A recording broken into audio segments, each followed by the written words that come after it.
on the physical examination of the abdomen regarding inspection.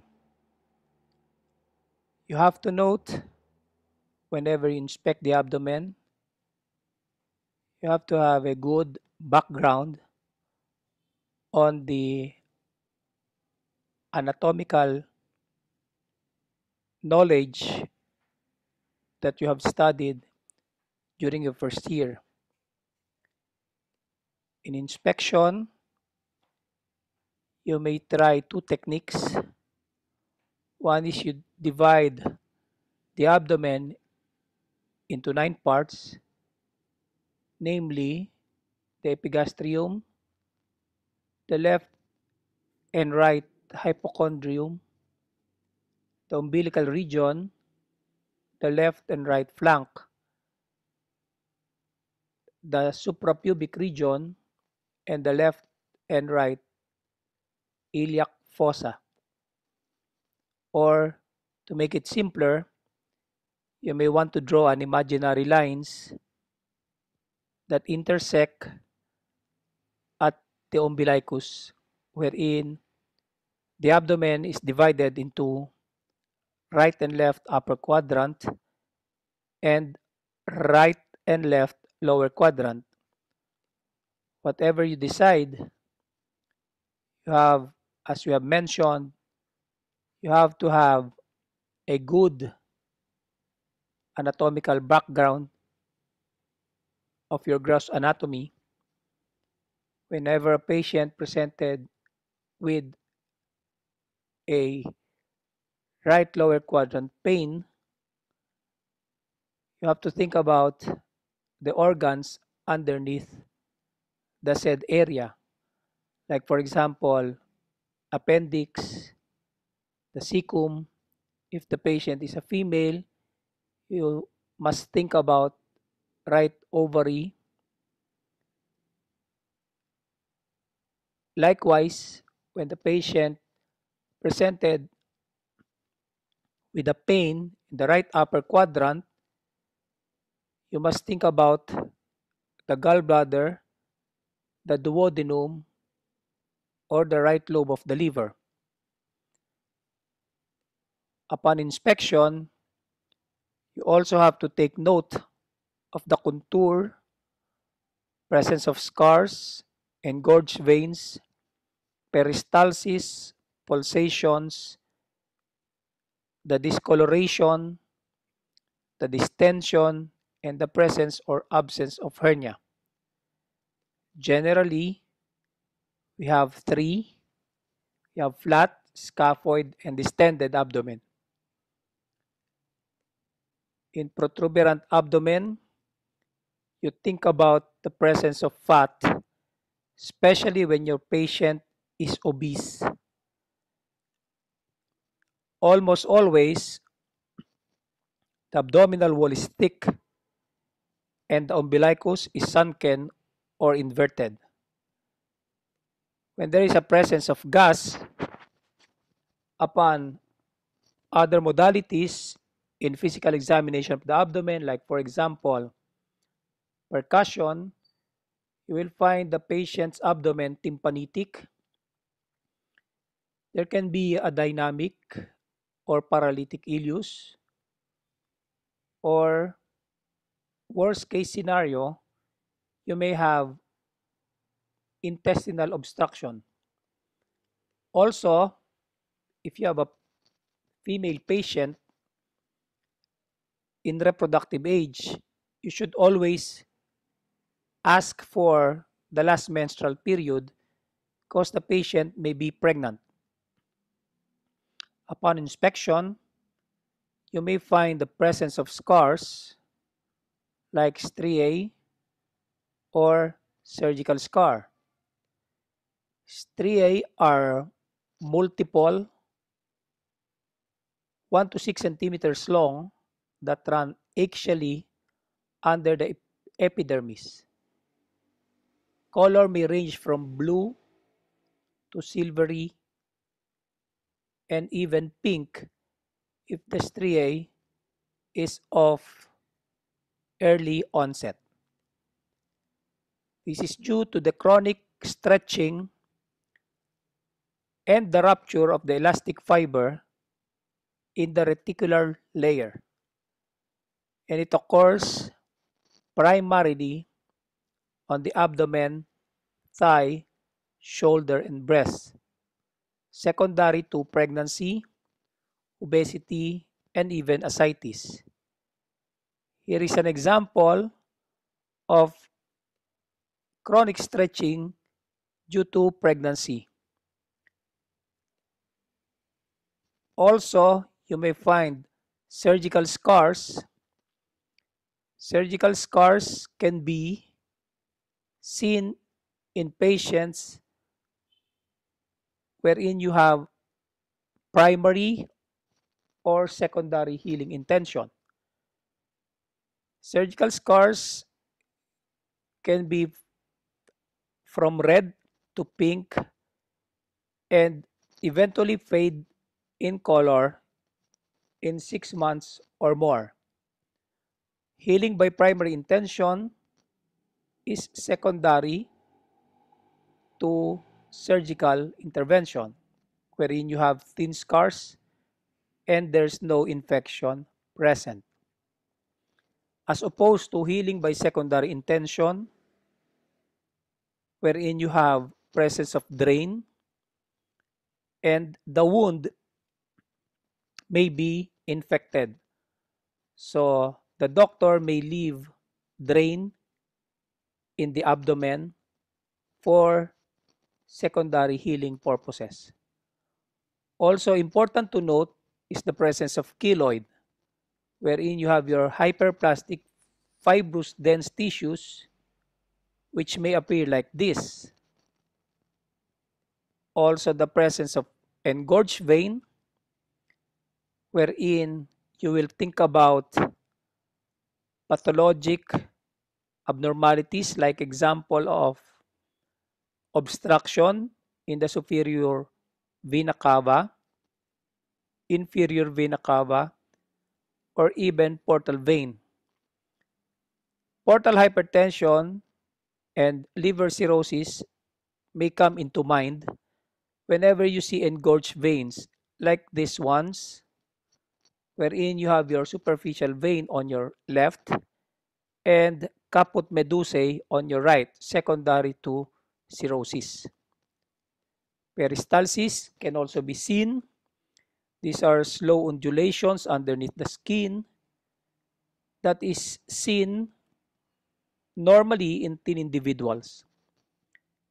Here you have to examine your patient where your light source illuminates from feet to head, or another technique, you can use light source that illuminates across the abdomen, wherein the examiner sits at the right side of the patient and the patient is instructed to put the head slightly higher than the abdomen.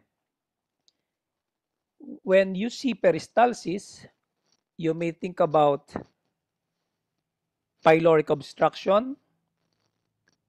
You may think about obstruction in the small and the large intestines. As we have mentioned, this can also be seen in thin individuals. Correspondingly, borborygmi may be heard. These are intestinal rumbling that can be heard even without the help of the stethoscope. If there is presence of borborygmi and the patient complains of pain, you have to think of an intestinal obstruction going on. Another thing to note are presence of pulsations, wherein you may find this in pathological cases like arterial hypertension, thyrotoxicosis, aortic regurgitation, aortic aneurysm, and maybe solid mass overlying the aorta.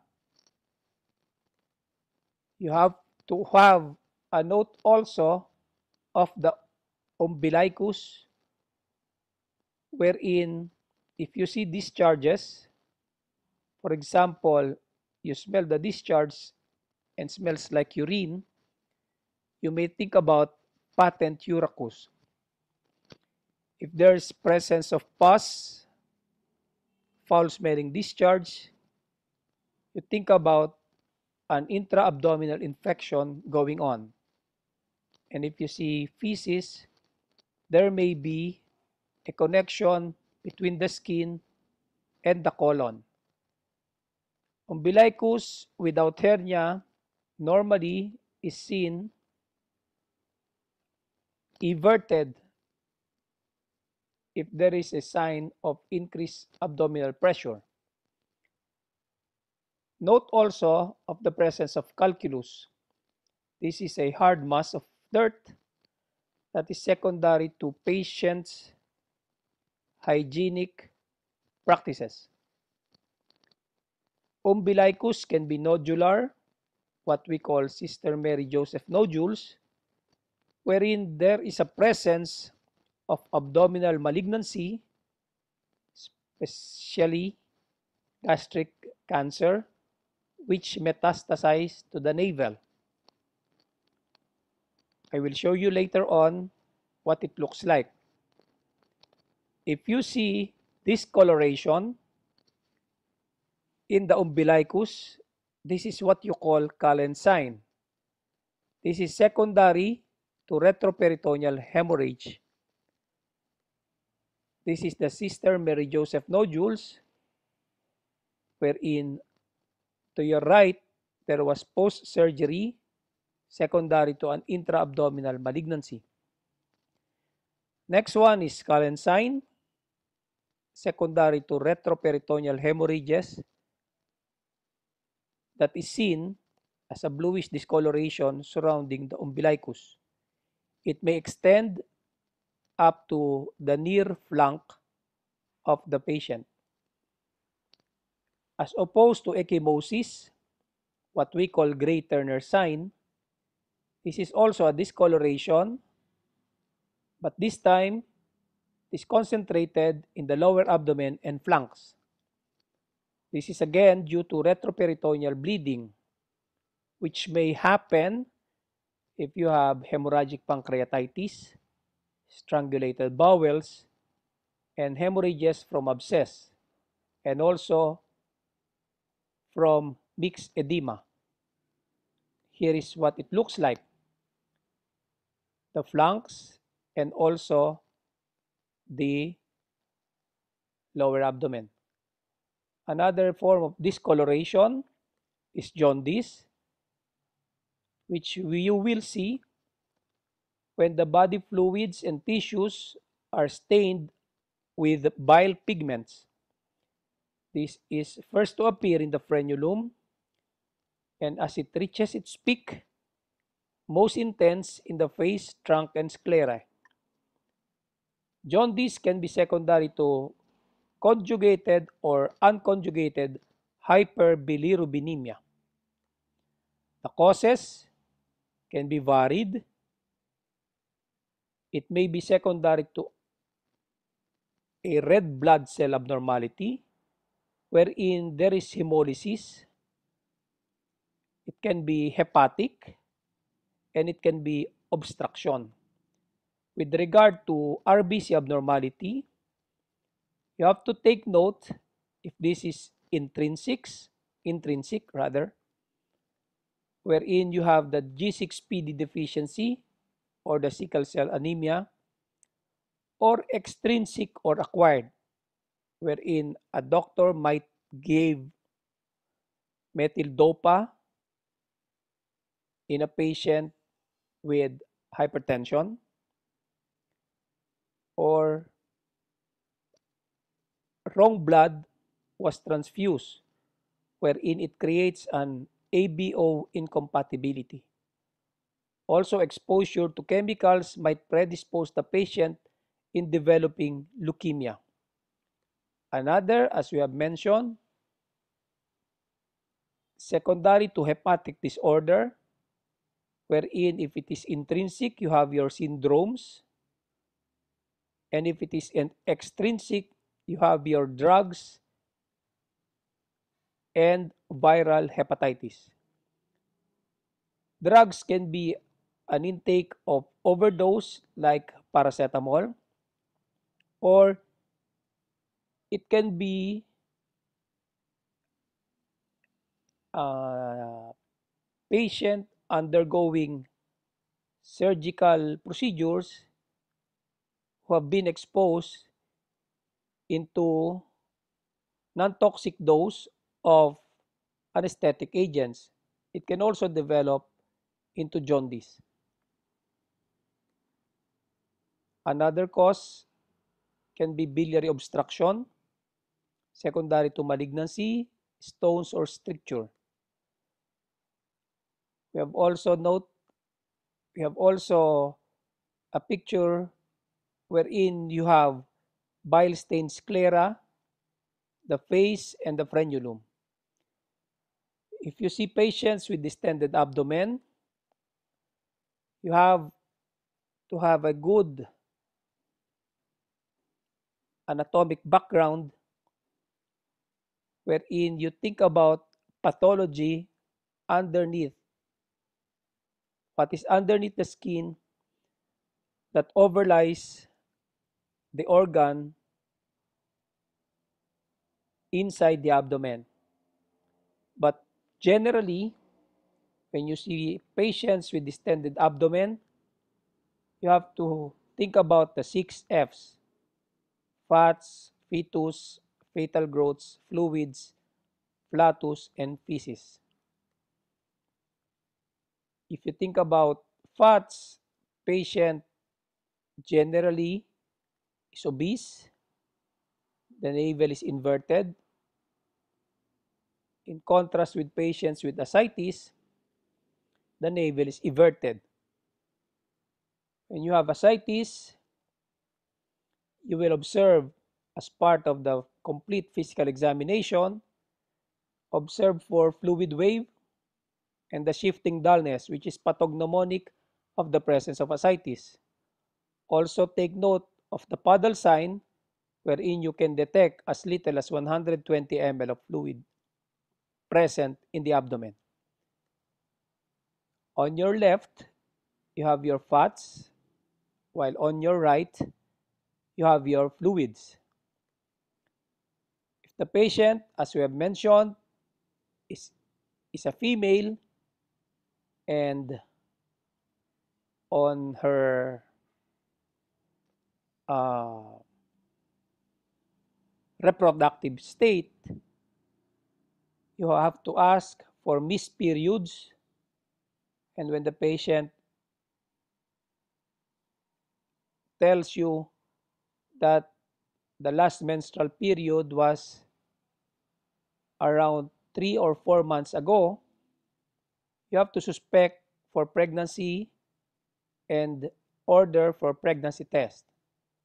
If there's large amount of feces, especially the elderly, the term megacolon is used. Here is a sample of a pregnant woman. You have your fetus inside. If the patient has tympanitic abdomen, there is an increased gas in the stomach, abdominal distension can be observed. This may be secondary to obstruction, can be mechanical or non-mechanical. If this is mechanical obstruction, the bowel sound is hyperactive. There is borborygmi with pain. We already mentioned borborygmi in the presence of pain. You think about intestinal obstruction. If the patient vomits and you were the one who initially saw the patient, if the vomitus is colored green or bile stained, the obstruction can be beyond the second portion of the duodenum. While if the vomitus is fecaloid, you think about low intestinal obstruction. This may be distal to the ileocecal valve. If you have a patient with mechanical or local obstruction, think about intraluminal, wherein you have your foreign body, bezoar, gallstone, malignancy, and even worms. Visceral compression can be secondary to post-op adhesions, stenosis, hernia, volvulus, and intussusception. While in contrast to the non-mechanical or diffuse ileus, bowel sound is hypoactive to absent. You may observe this in post-surgical patient, also chemical or gastric content secondary to perforation is spilled inside the abdomen and starts to irritate the surrounding organs. Metabolic abnormalities can also be a cause of a diffuse ileus wherein you have your hypokalemia and even diabetic ketoacidosis if your patient is a diabetic. While mechanical as a cause of diffuse ileus can be secondary to tumor, megacolon, and even post-op adhesion. Abdominal hernia, this is also important wherein you will see protrusion in the abdomen due to weak points in its walls. Hernia can be reducible where the sac is replaced or irreducible or incarcerated. If the hernia is strangulated, blood supply is interrupted and compromised that may lead eventually to gangrene. Be careful because bowel is not tender but it's firm. Do not use force when you palpate because this may lead to rupture. Here is an example of post-incisional hernia on your left where there is a bulging due to the weak abdominal wall. And also on your right, these are hernias secondary to post-surgery due to several wounds in the abdomen. And with that, I hope you have a good grasp of the examination of the abdomen with regard to inspection. If you have any question,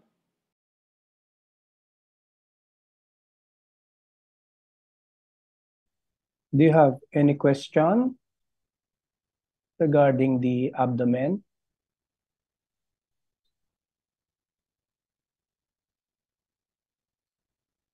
Doktora Ariana, can you hear me? Yes po, Doc. None so far naman po, Doc. Okay, so maliwanag naman, ano? Kasi ang reason is, yung mga examination questions will be lifted from the lecture.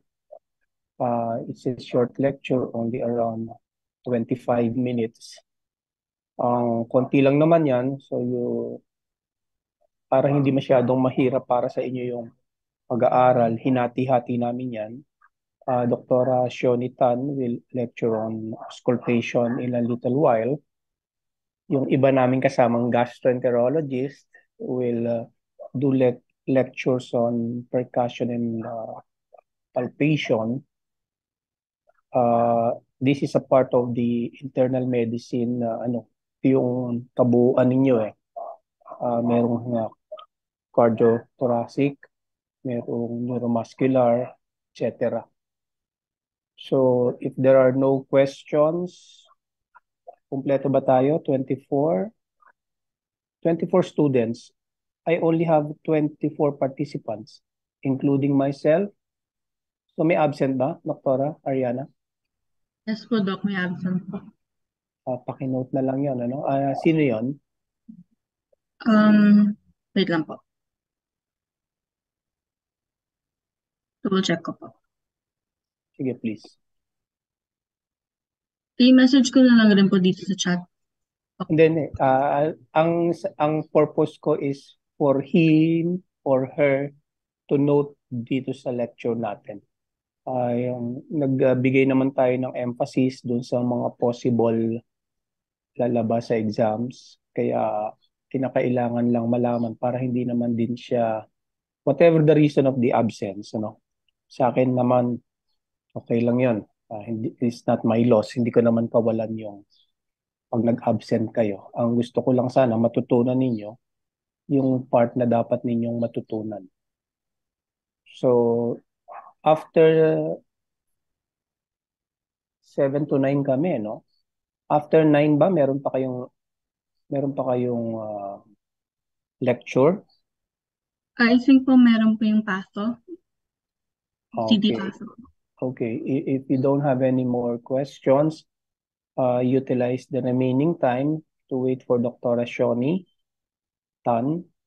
And also, kung naintindihan nyo naman itong part ng lecture ko na to, I utilize the time to review yung pato ninyo.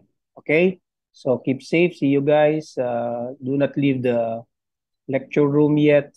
Dr. Shoni will be there in a short while. Okay? Okay po, thank you, Doc.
lecture. Okay? So for abdominal auscultation, our main objective is to correlate the auscultatory findings presented by your mga patient with regards to their abdominal complaints. So in this case, auscultation is performed prior to percussion and palpation. So this time, we don't follow the IPPA sequence. Now, your auscultation is used or employed to assess bowel motility, as I have said, secondary to abdominal complaints. So ano ba yan? Bakit ka nagkakaroon ng mga bowel sounds? So how is your bowel sounds produced? So these may involve your mechanical movements like your sheathing and propulsive movement. So meron yung tinatawag na slow and fast component, which you have learned during your physiology class in first year. So together with this movement and with the intestinal content and intestinal air present in your GIT tract, plus your intestinal secretions, this together, pag in action na sila, in toto, they would produce your bowel sounds. So I have categorized your bowel sounds into hyperactive bowel sounds. So first, we will be discussing about hyperactive bowel sounds. So conditions that may bring about hyperactive bowel sounds would be, pinakang common would be diarrhea. So you have to know what are the reasons or the etiologic problems or etiologic conditions that could bring about diarrhea. Alam natin yan, syempre, would be secondary to infectious or which could be viral or bacterial in origin. So naandyan yung E. coli natin, staphylococcal food poisoning, yung mga mahihilig kumain ng sa side-side dyan, di ba? So yung mga mahihilig ding kumain sa mga tokneneng, so mga mahilig ng green leafy vegetable, raw vegetable, you could result to your amoebiasis, and as you all know, left and right yung mga yan. So at present, ang isa sa pinakang kinatatakutan pag nagkakaroon ng diarrhea ang isang pasyente would be the presence of COVID infection. Kasi they have found out that diarrhea could be present in patient or could be the presenting symptoms of patient with or infected with COVID-19. So, yan ang isang bagong addition sa isang dapat isipin ninyo pag nagpe-present sila with diarrhea. Okay? So for the first condition, another condition would be, hallmark natin would be intestinal obstruction. Especially during the early phase ng inyong intestinal obstruction, pwede kayong maka-appreciate talaga ng hyperactive bowel sound. This is the normal or how the physiologic response of your intestinal tract if they encountered any form of obstruction. So obstruction of your GIT can involve your small and large bowel. So I have divided it into extrinsic causes and your intrinsic causes. So for in your extrinsic causes, you have to consider your post-operative adhesions. Yun yung mga nag-undergo after na mga surgical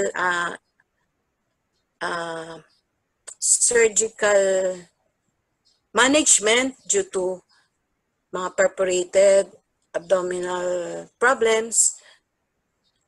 So yung mga post-operative adhesions nyo can occur as early as within 24 hours post-operatively to even years. So you have to remember that, hindi porket 10 years na, hindi nyo isipin na pwedeng yung obstruction is secondary to post-operative adhesions. Okay?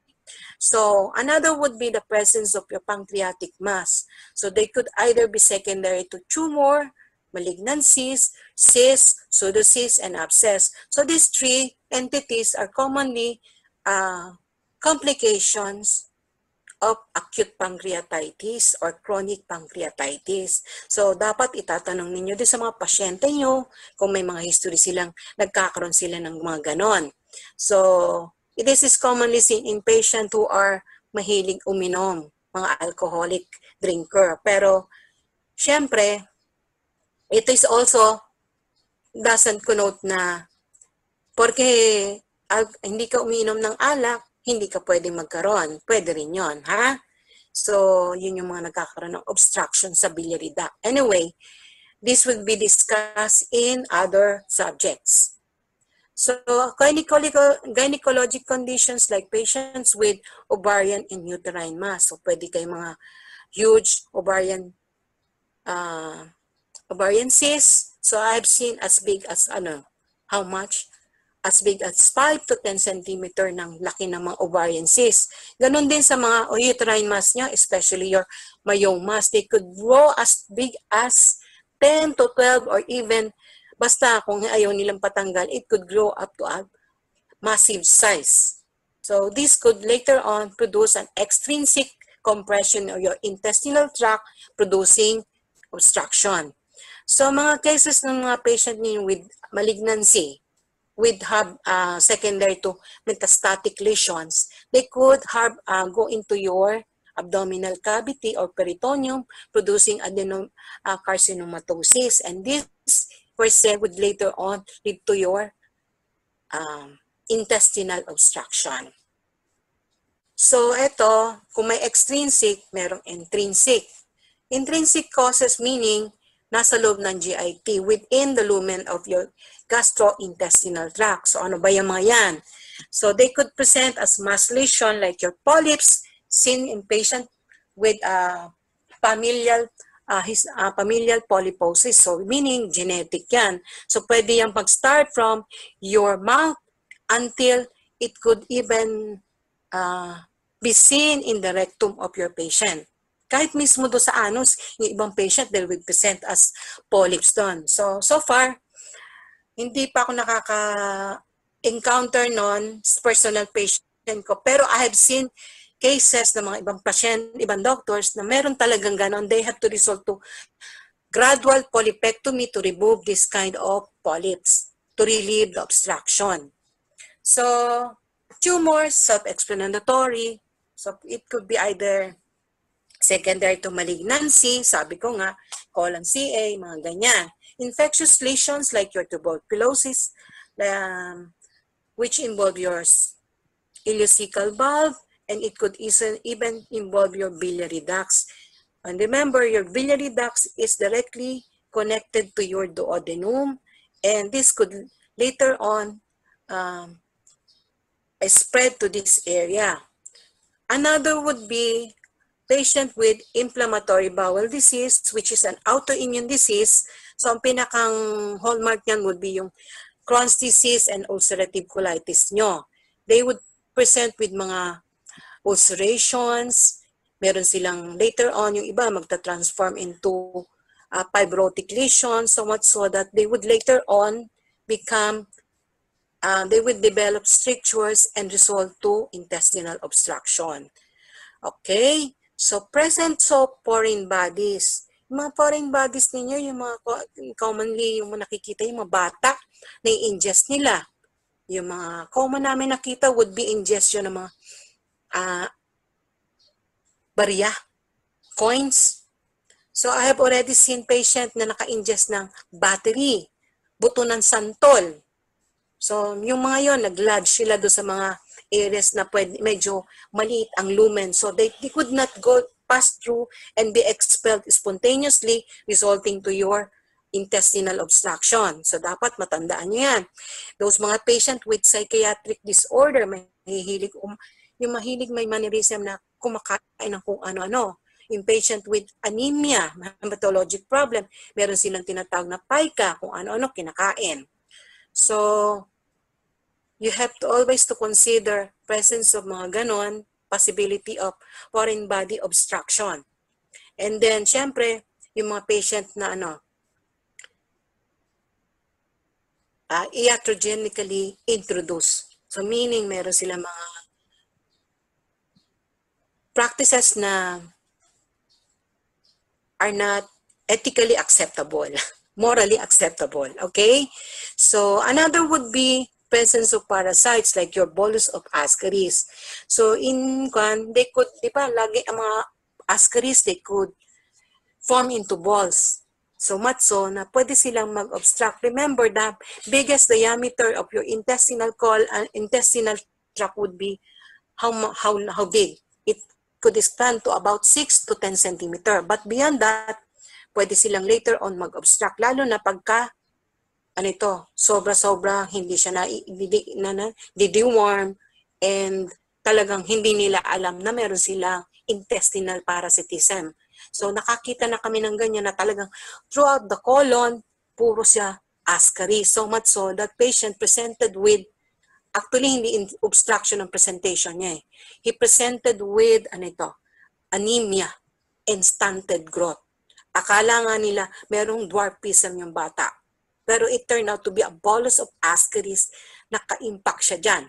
So another would be fecal infection. So yung mga bata na mahihilig yung naglalaro, nakakalimutan nilang, they would rather disregard the urge to move their bowels. So later on, swerte lang sila, pwede nang nagkakaroon na lang sila ng mga hirap na hirap, sasabihin ng mga patient.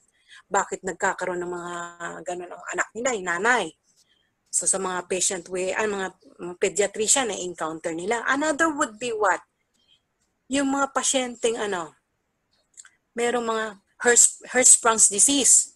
So pwede silang magkaroon ng mga obstruction dahil kasi yung nagiging aganglionic yung tract ng inyong colon, kaya nagbe-block sila. So remember, yung mga intestinal obstruction na yan, tumitigas yung feces nila.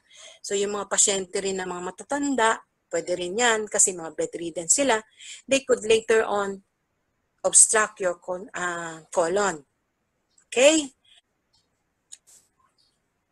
So endocrine problems or endocrine conditions that could give you hyperactive bowel sounds would be, ang prototype dyan would be yung hyperthyroidism or your Graves' disease brought about by increased metabolic rate.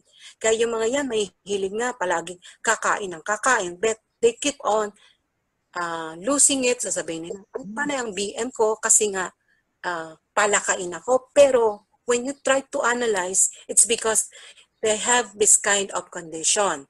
So in patient with acute thyroiditis, they would simulate this kind of condition. So para meron silang hyperthyroidism during the initial phase. But later on, they could convert into hypoactive. So yung mga may history ng mga mga viral infection din, pwede magkaroon ka ng acute thyroiditis. So kasama yan sa tatanungin nyo, nagkaroon ba kayo ng paglalo na nag-complain ng pasyente nyo, sumakit ang lalamunan niya, 2 weeks ago, nagkaroon ng lagnat and everything. So you have to ask these things. So another problem would be gastrointestinal problems associated with producing your hyperactive bowel sounds with mga malabsorption syndrome brought about by lactose intolerance. So yung hindi mahihilig, how should I say, actually sa ating mga Pinoy, we are born not without any lactose intolerance. Meron tayong lactase deficiency enzyme, but not lactose intolerance. Kaya lang tayo nagkakaroon ng ganyan kasi as we grow up, we tend to forget to eat or to drink milk. Kaya later on, naninibago ka.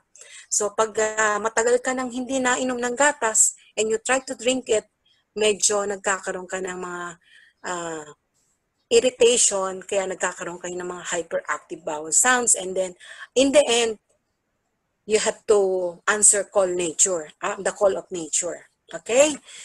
So, parasitic infection, like yung mga may carpeting effect, like your capillaria. So, this would result to your malabsorption. By the way, dun sa lactase deficiency, swerte yung mga yan kasi by now, meron ng available na mga lactase enzymes. So mga mahihilig, kung talagang mahilig sila ng gatas, they can take these things. Mga milk containing like your dairies, chocolate, ice cream. O, di ba? Masarap yun. So, swerte sila. Parasitic infection like your capillaria, sabi ko nga, they could give you a carpeting effect resulting to malabsorption. Medications like your laxatives, prokinetics, and antibiotics. So, andyan yung mga examples. So, ang pinakang effect niyan mga yan would be increased peristaltic movement. Kaya most of the time, pag meron kayo niyan, explain nyo, let's say nag-prescribe kayo ng mga lactulose sa pasyente nyo, dapat yung sabihan na pwede sila makarinig ng mga gano'n na parang nagrarumble ng konti ang tiyan nila. Expected yon. Kasi this will stimulate your peristaltic movement. And then kung medyo madaldal ang pasyente nyo, katulad ko, you will ingest more air and then that would add more to the presenting symptoms na ganon. Okay? So, ang prokinetics ninyo, domperidone, and mosapride, and cisapride. Pero na-pull out ng cisapride kasi they found out this medication is associated with an arrhythmogenic side effect. So, wala na yan sa market. Antibiotics of this, lahat sila, they can produce mga hyperactive bowel sounds. But ang pinakang notorious would be your macrolides. So, kahit nga sabihin natin yung mga co-amoxiclav, they can give you talagang, pansinin nyo, most of the time, twice a day, mag-BBM kayo. So, pero hindi pa rin naman considered as diarrhea yon kasi effect nun ng medication. Worth mentioning would be irritable bowel syndrome. In this case, there is a spectrum from constipation to diarrhea ang presentation. So, this is commonly associated with sa mga stress, personality ng pasyente. So, kaminsan, this is ruled out or by careful history taking, and one should be also included in one of your differential diagnoses if they present with hyperactive bowel sounds. Okay? So, tapos na tayo sa hyperactive. Meron tayo absent to hypoactive bowel sounds. So, yun yung kanina, kung later on, early part ng diarrhea, hyperactive ang inyong maririnig. During the second or later part ng inyong diarrhea or LVM ninyo, you would be able to appreciate hypoactive to absent. Lalo na pag sinabayan ito ng pag-inom ng mga medications like your anti-diarrhea medications. But for now, let's talk about yung endocrine condition. Kung merong hyperactive, meron kang hypoactive na condition associated this. So, mixed edema, yung hypothyroidism. So, yung mga pasyente na yan, very slow. Talagang pag nakita mo, even the way they talk, they will tell you, pag nagsalita sila, very, very slow. To the extent na parang slow motion. I have seen a lot of patients presenting with hypothyroidism, and commonly ang presentation nila, alam mo kung ano? Constipation. Talagang wala kang maririnig na bowel sound sa kanila. Kahit nga yung pag-fart nila, very minimal. Question lang, do you know how much you fart in a day? How many times? This may sound obnoxious, pero meron tinatawag tayo mga range din yan. You can fart as many times as 25 times. Yung iba unconscious. Pero kung conscious ka, try counting it. Anyway, so other conditions would be electrolyte abnormality. So kung dahil sa inyong severe diarrhea nyo, you lose potassium, especially pag hindi kayo nag-rehydrate during nag-LBM kayo, this could result to hypokalemia. Okay? So mga patients yun with renal tubular dysfunction, familial periodic paralysis, kasi yung consumption ng potassium ninyo na mabilis na kukonsume. So it has something to do with the metabolic function of your body. Okay? So, neurologic conditions, especially those suffering from spinal cord injury. So, ano ba yung mga yan? It could be secondary to trauma or vehicular accident. Lalo na ngayon, mahidami ang mga mahilig magbike. Tapos ngayon, meron yung mga sinasabi nilang barrier, di ba? So, you have to consider the aerodynamics of this. Hindi ako engineer, pero dapat talaga may design yon. Kasi forward ka, ang kakon mo, may counter force of air. So, pwedeng Recently, ang dami-dami natin mga vehicular or motorcycle accident. Kaya nga, kasi nga, overspeeding, dahil maluwag daw ang kalsada. Pero I think balik na ang traffic ngayon, di ba? So, trauma, especially yung mga nahulog sa hagdanan, yung mga ganyan, mga fall, you should also consider yung mga ganyan, ha? That could at least lead to spinal cord injury. So, degenerative, so common yan sa mga senior in patient with hypercalcemia condition, osteoporosis. So, yung mga yan, pwedeng ma-erode or mga infectious conditions din, pwede rin pala, by the way. I forgot to include yung mga TB of your spinal cord, your PATS disease. So, pwede nilang i-erode ang inyong spinal cord, resulting to nerve root compression, and then later on, it could affect your intestinal motility. Meron nga akong kilalang ganyan na transect. So, they have to do manual extraction kasi nga hindi nag-BBM, hindi gumagalaw ang bituka, ang kanyang intestine. Okay? So, another would be mga autoimmune disease like your demyelinating disease, yung ALS, acute myotropic syndrome. So, yung mga yan could lead to yung mga demyelinating disease ninyo, denervation ng inyong spinal cord. So, autoimmune in origin mga yan. So, kanina mention ko, medications like your antispasmolytic, yung mga hihilig pag nag-LBM, mga pasyente, sasabihin, Doktora, nag-diatabs na po ako because naka 3 or 5 times na po ako. So, yung mga yan, ano bang diatabs? Atapulgite? Hindi. Loperamide, di ba? Ang generic niya ngayon. So, yung mga yan, like your hyoscine, those are antispasmolytic. It will inhibit peristaltic movement. So, other would be your pain relievers. Prototype nila mga yan would be your mga tramadol, narcotics, and opioids. So, ano ba yung mga opioids niyo? Especially yung mga pasyente niyo, mga terminal, binibigyan nila ng mga pain relievers. So, sometimes talaga, makikita mo pag minomonitor mo yung mga BM nila for 1 day, wala silang BM kasi nga na dadampen ang peristaltic movement. So, this can result to hypoactive to absent bowel sounds. So, ayan, kung meron kang intestinal obstruction sa early phase, meron sa late phase. So, but in this case, you have to correlate din ng present pain, mga other accompanying signs and symptoms like present or absence of your abdominal pain, distension, and then presence of tympanitic percussion later on pag ginawa ninyo. Kasi nga, once na yung obstruction kayo later on, pag na-extend na ninyo yung dilatation ng intestine ninyo, normally titigil yan. Kaya magkakaroon ng pain kasi na-reach na niya yung maximum expansion niya. So, medyo pagkaganyan, impending rupture na kayo niyan, ganyan mga condition. You have to be very quick because this denotes an emergency or acute abdomen. So other conditions na associated with intestinal obstruction would include your intussusception and volvulus.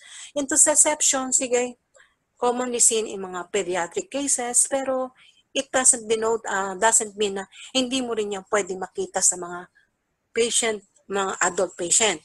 So volvulus, mas marami kang ma-encounter niyan would be dahil meron kang movable portion ng inyong intestinal colon, which is your sigmoid area. Okay?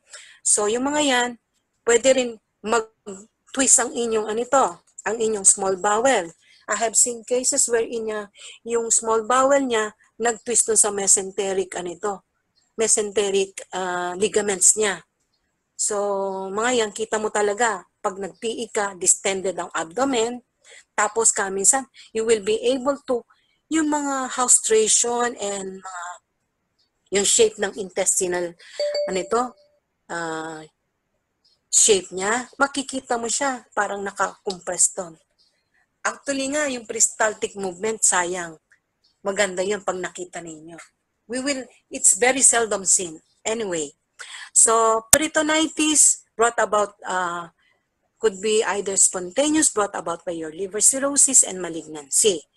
Pero it could be, most of the time, it's secondary to what? Ruptured viscous like your perforated ulcer. Pero right now, ang mga perforated ulcers nyo, hindi na masyadong common. Kasi, lalo na dito sa Manila, dahil available na mga diagnostics, marami na yung at saka marami na tayong mga available medications that are, how would you call that? Good talaga ang kanilang quality to prevent ulcers in progressing into perforation. At saka masyado ng conscious ang mga tao ngayon dito. Konting sakit, they go and see the gastroenterologist or any doctors to, kahit nga hindi nga sila nagpupunta ng doctors, sometimes over the counter, they know what to take with the advent ng commercial in the sa television. So alam na niya, yung iba, iinom na lang. Ano ba madalas na iinom? Hyperacidity yan. So yung mga ano yan? Mga maalox ninyo, aluminum hydroxide, antacids na, marami na sa market. Pero hindi ko sinasabi na hindi pwede pa rin magkaroon ng perforated ulcer. We do see mga ganyan pa rin. So diverticula, especially yung mga elderly, pwede sila magkaroon ng perforation ng diverticula. Especially kasi sila yung mga prone to develop mga diverticulosis. So remember, in diverticula, nagtitin out ang inyong mucosa. Common, appendix, ruptured. So, left and right yan. Kumbaga, sa surgery, appendectomy is the most, kumbaga, yan ang kanilang bread and butter. In obstetric and gynecologic problems, isang isipin nyo would be presence of your pelvic inflammatory disease.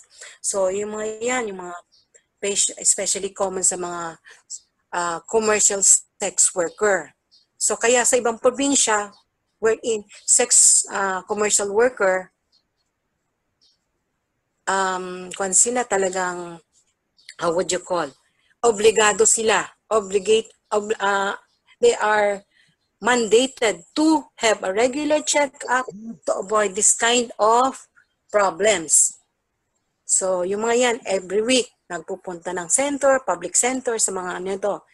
Saan ba ang mga area na commercially accepted ang mga commercial sexual sex workers? I mean, wala kayong alam, ano? So anyway, buti na hindi nyo alam. Baka puntahan pa nyo. Okay? So sepsis, inilagay ko ito, pero hindi ito kasama sa hypoactive. Kasi it involves a broad spectrum. So in patient suffering from sepsis, they could present with from benign, from diarrhea to constipation. So in spectrum yan. So it would require your high index of suspicion kung ano man ang presentation, kung i-include ninyo ang sepsis, if either nagpresent sila with hyperactive bowel sounds. So isipin ninyo kung nagkakon silang diarrhea or nagko-constipate sila. Okay? So sabi ko nga, Gilbert syndrome, this is spelled without an E, ha? So, isa sa mga differential diagnosis ninyo kung nagpresent silang parang obstruction, you have to make sure, you have to rule out this case. Kasi merong mga ganyan, especially in patients sa mga menstruating women. Mid-cycle ovulation, di ba? So, sometimes yung mga meatus merts, they could result to, di ba, pag nag-rapture mid-cycle ovulation, minsan nagkakaroon ka ng mga parang occult bleeding doon sa ovaries nyo. And this bleeding na yon, although hindi niya massive, could irritate the peritoneal cavity and then could present a pseudo-obstruction. Temporary lang naman yan. Self-relieving lang yan. Okay? So, another would be yung mga na-impatcho, kumain sa eat all you can. Remember that. Buwan to sawa. Eat all you, pero wala na ngayon ang mga buffet kasi for now, nasa quarantine period tayo. So another would be your presence of your burburic mist. So usually associated yan sa early phase ng inyong obstruction. But most commonly, naririnig niyo yan sa mga taong nagugutom. So yung mga hindi sanay magutom at alam nilang oras na ng pagkain nila, you will be able to appreciate yung mga burburic mist. In this case, it's not, you don't need your stethoscope to appreciate burburic mist. Kamisan naririnig ng inyong kapitbahay. I mean, I don't know kung 1 meter distance, kaya pa yon naririnig.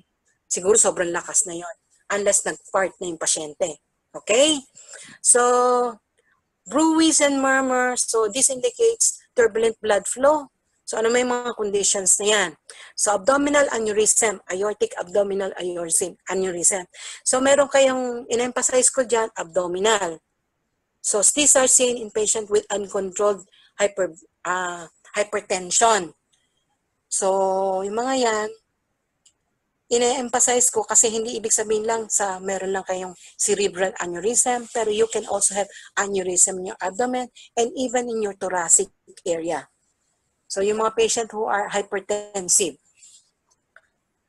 and patient with atherosclerosis. Although yung patient with atherosclerosis, hindi masyado. Kasi nga, if you're going to check on it, the atherosclerosis itself, parang medyo may protective mechanism siya. Although, it's a little bit fragile na rin. So, pag talagang nagkaroon ka ng turbulent blood flow, hindi ka magkaka-aneurysm, magra-rupture na lang talaga yan. Okay? So, AV malformation, pwede mga ganyan. It could be brought about by iatrogenic or it could be congenital. Renal artery stenosis, ganun din. Pwedeng congenital and iatrogenic. Kaya fistulous tracts, pwede yung mga yan, ano? Siguro pwede ka maka-appreciate ng mga ganyan sa mga fistula. Okay, succussion splash. Actually, this does not involve auscultation, pero it is more of auditory. Pwede rin siya ma-appreciate sa percussion or palpation. Actually, sa palpation, ma-enhance mo yan, ang feeling yan.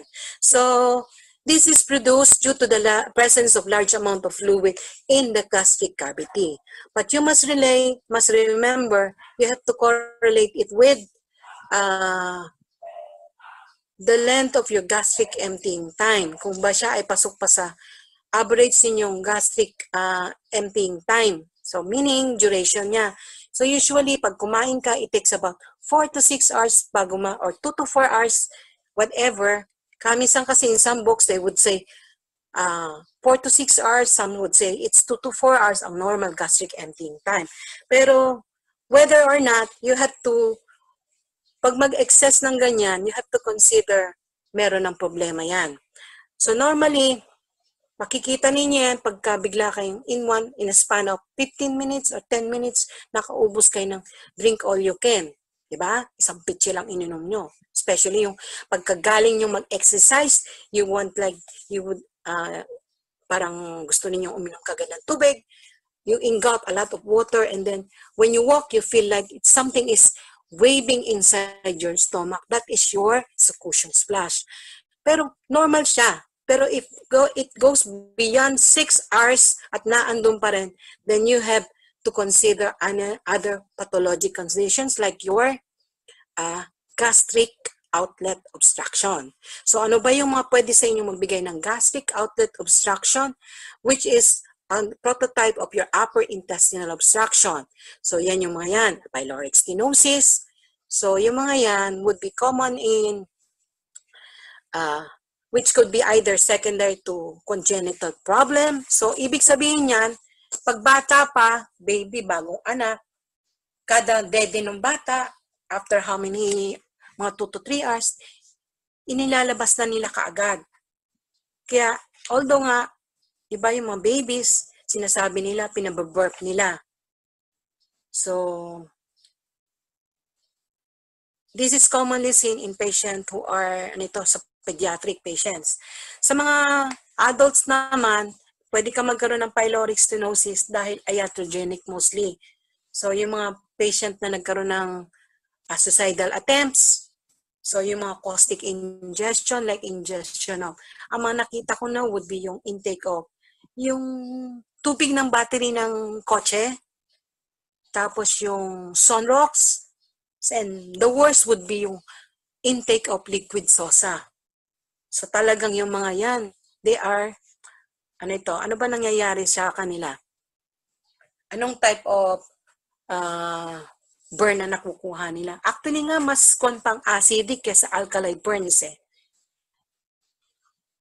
Meron silang mga pag-alkali ang naiinom mo, meron kang tendency na, di ba, may liquefaction. So they penetrate into your deeper layers of your intestinal mucosa. Kaya sila may tendency na magkaroon ng mga perforation. Pero yung mga acid, they tend to produce yung mga yan. Mga constriction or fibrosis. Pero yung mga alkali burns, pwede rin yan. Kaya lang, depende sa amount of ingested liquid. Okay? Amount ng offending substance. Ang nakita ko, ano ba yun? Nainom niya parang half glass of liquid sosa or 1 glass. And this with, talagang, if I remember that patient, pero she is, how would you call that? She was lucky to survive that incident. And at the same time, unlucky kasi ang daming inoperan sa kanya. Yun yung mga sinasabi ko, nag-end-to-end anastomosis, tapos naglagay sila ng mga bypass and everything. So, other lesions that could lead to upper or your gastric outlet obstruction would be yung mass lesions, whether it could be benign or malignant. So, yung mga yan, especially located sa inyong antrum or near your pyloric ring, or even at your sa first portion ng inyong duodenum. So, be sa duodenal valve.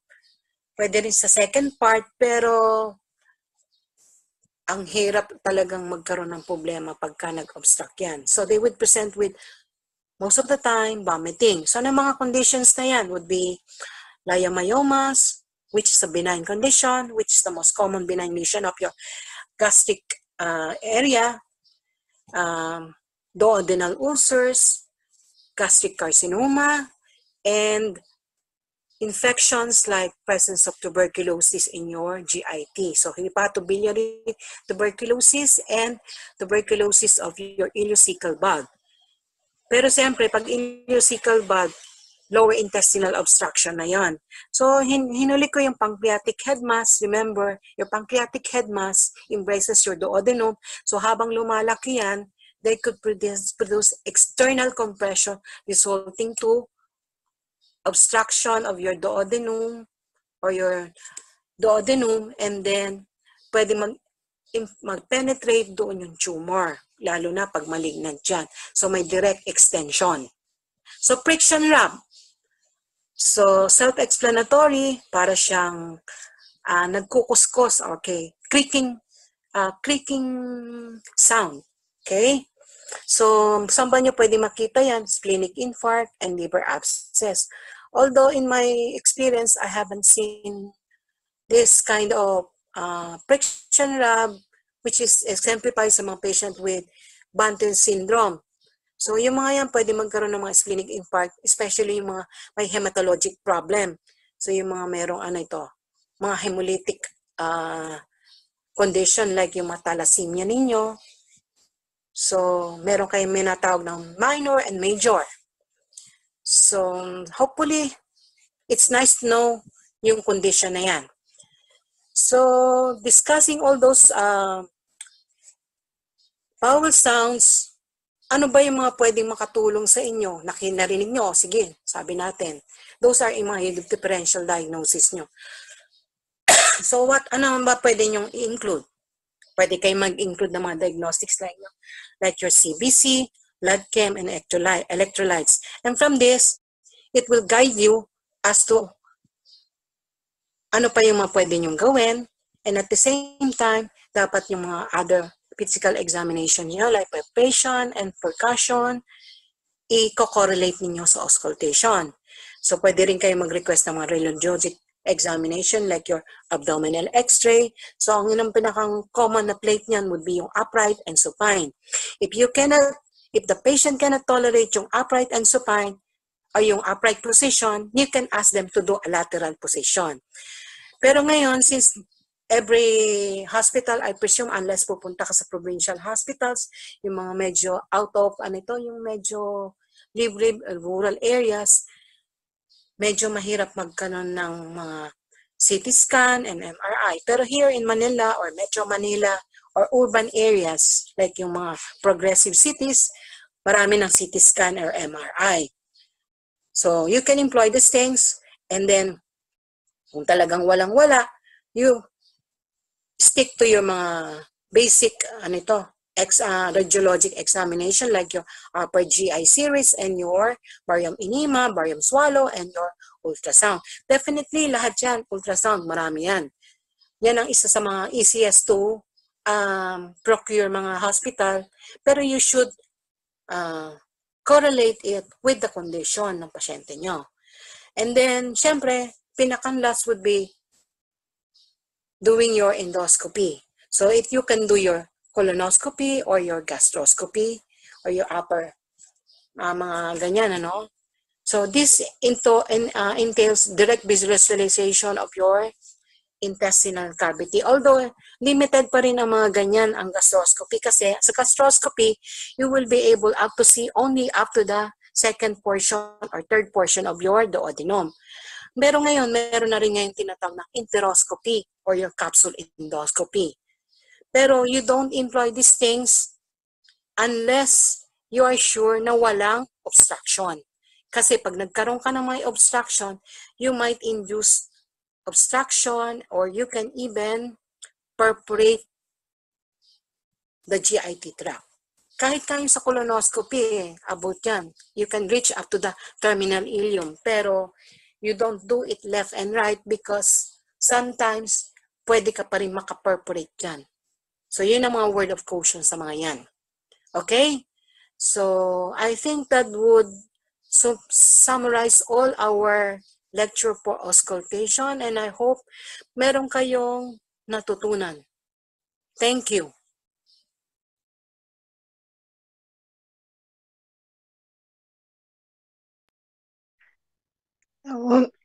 Okay, so may questions regarding do sa ating mga sinabi? Ariana? None so far po, Doc. Maliwanag naman. So, yung mga diniscuss ko are just yung bagang tip of the iceberg. So, clinically, you have to associate other accompanying signs and symptoms. Tandaan niyo hindi porke ito lang yan. Kailangan isipin din niyo yung kung ano pa yung mga associated signs and symptoms na present sa inyo ng pasyente. Okay, those are just to serve as guidelines. Katulad do sa COVID-19, nasabi ko nagda-diarrhea.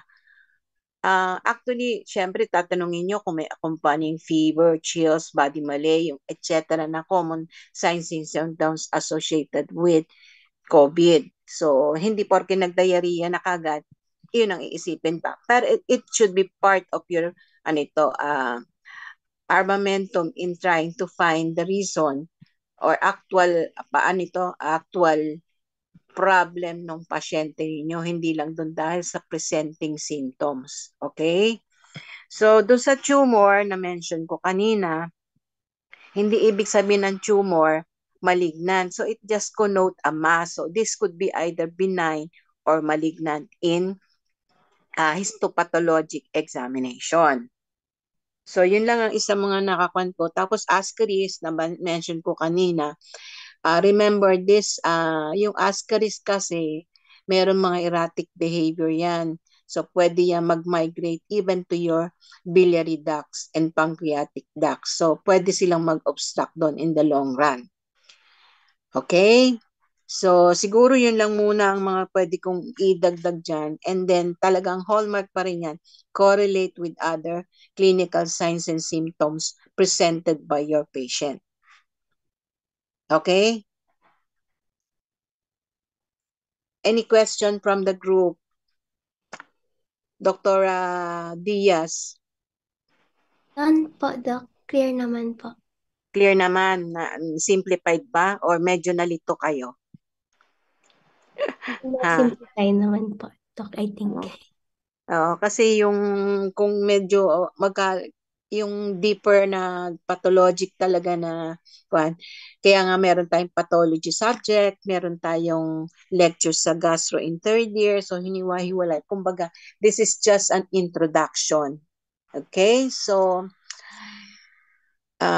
pumasok ba yung absent? Hindi. Hindi na siya dumating, ano? Hindi na po, Doc. Okay, so sabi nga ni Dr.